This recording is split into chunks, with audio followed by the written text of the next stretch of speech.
वंचित बहुजन आघाडीच्या महाराष्ट्र राज्याच्या कार्यकारिणीची निवडणूक सध्या सुरू आहे. निवडणुकीची सगळी धामधूम सुरू आहे आणि त्यानिमित्तानं आज वंचित बहुजन आघाडीचे पिंपरी चिंचवड शहर अध्यक्ष नितीन गवळी यांच्या कार्यालयामध्ये आम्ही आलेलो आहोत.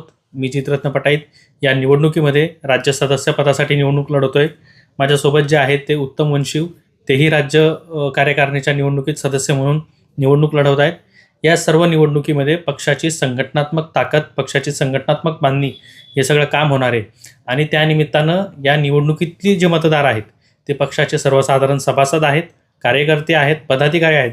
त्या सर्वांना या निवडणुकीत मतदानाचा अधिकार आहे आणि त्यांच्या माध्यमातूनच या राज्य कार्यकारिणीवर सर्वांची निवड होणार आहे.